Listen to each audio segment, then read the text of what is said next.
Before the event, I had written down some outcomes, and one of them was to see where my gaps are. Like, I really wanted it to be definite, like, hey, you need to work on this, this, this, and this.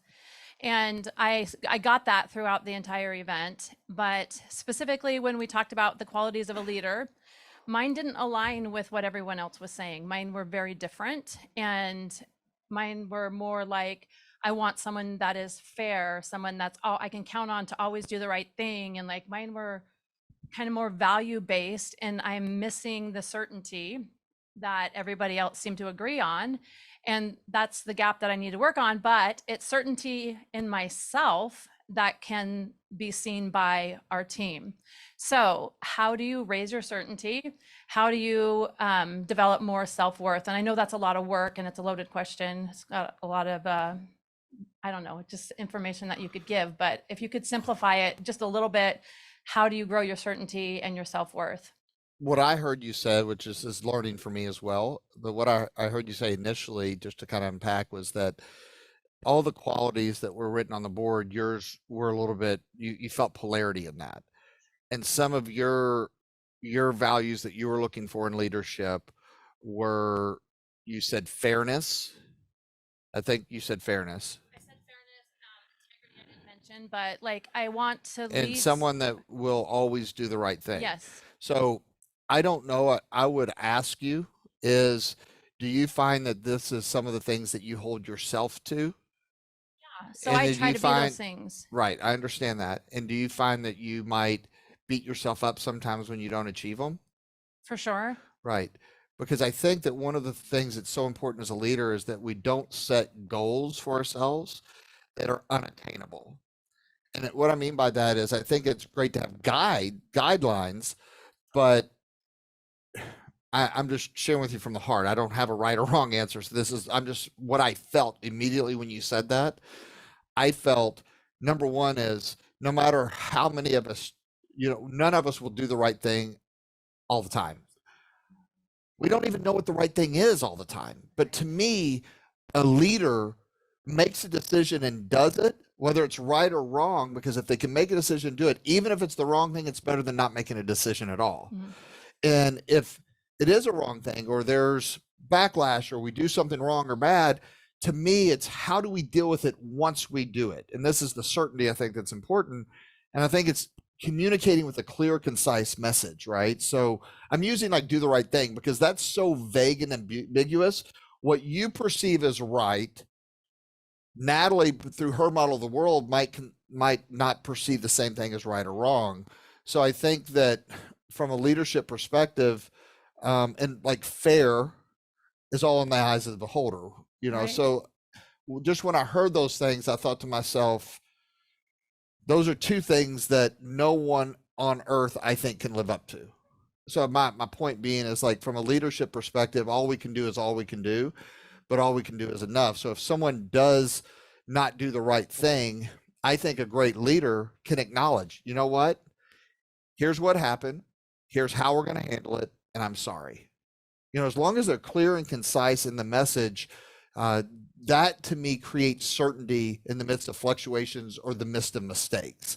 Because I think every great leader that's ever led has made mistakes, but they're not afraid to make the mistake. So I don't know. I wanted to unpack that because, like parenting, like, you know what I mean? Like we do our best. I mean, we do our best, but at the end of the day, we're going to make mistakes parenting. And then like, once we become aware of other situations that like, oh my God, I can't believe I did that with my kids. So like I've been doing a lot of reading around parenting because I want I want to give them the best opportunity possible, not to have things internally,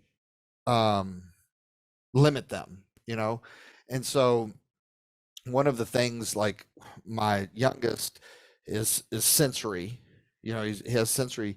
And I used to kind of as a coach, when I'm ready to go, like he takes her, I would say, come on, Brian, let's go. Come on, go get your shoes. Let's go. Let's do this. Come on, go get your shoes. Let's do this. And I learned like I was doing the completely wrong thing for him. Like I should have slowed down, given him one directive: turn off the TV, Brylan. Hey, Brylan, can you turn off the TV for me, please? Then wait till he does that.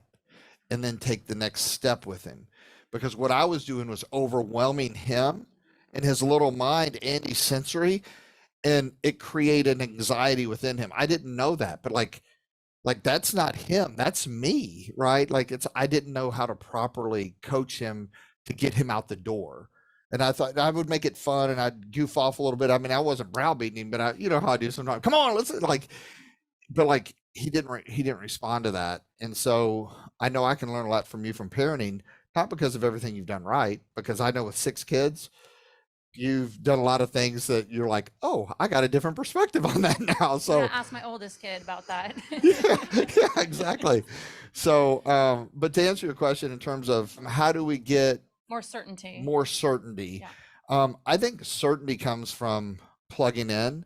I think certainty comes from keeping small promises to ourselves. Like one of the things I love about James Clear, who mentioned at the beginning of the event, is he talks about building a habit. It's not about building this overwhelming habit, but it's like staying congruent or integrity. Like this word integrity, I've always had issues with it because I think people use it out of context, and I've heard a lot of people use it as a sword to cut someone instead of a point of reference of looking in the mirror. Well, she's out of integrity. Well, we've all been out of integrity before because integrity means to make whole.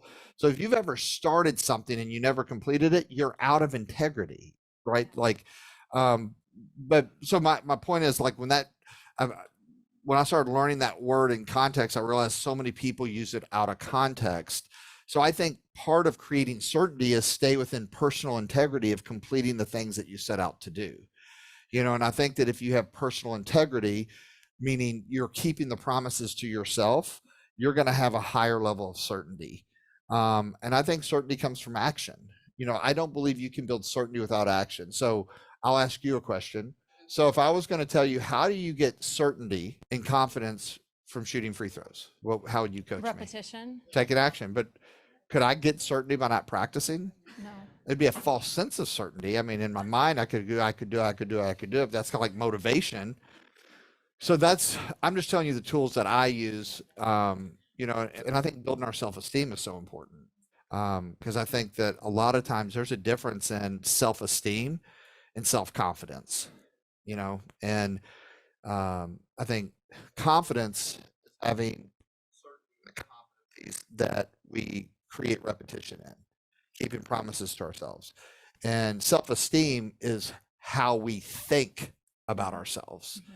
And I think those are two completely different things. And I think self esteem is a lot of deep work, but I think that it's just like they say mental health. But I think that if you focus on mental health too much, it exacerbates the problem within yourself. So then the little things that might be limiting you. So I think it's good to gain an awareness, but I think the most important thing for self-esteem, or let's say self-awareness mentally, this is just my opinion, is to start shifting and focusing on taking actions that make the world better, to create something purpose driven, that you're going towards something. Because when you're in action and in motion, you don't have time to settle in and make a small problem a huge problem within the confines of your mind, if that makes sense.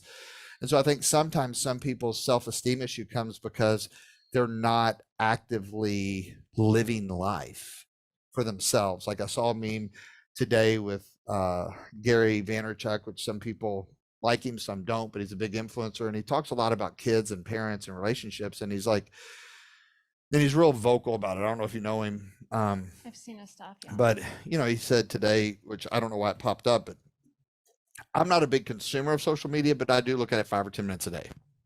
But it's funny, sometimes the messages that pop up for me, it's like the messages that I needed to hear that day. I don't know if anybody else like can relate to that, but he literally was saying, you have to live your life for you, and like you have to learn what makes you happy and what you enjoy.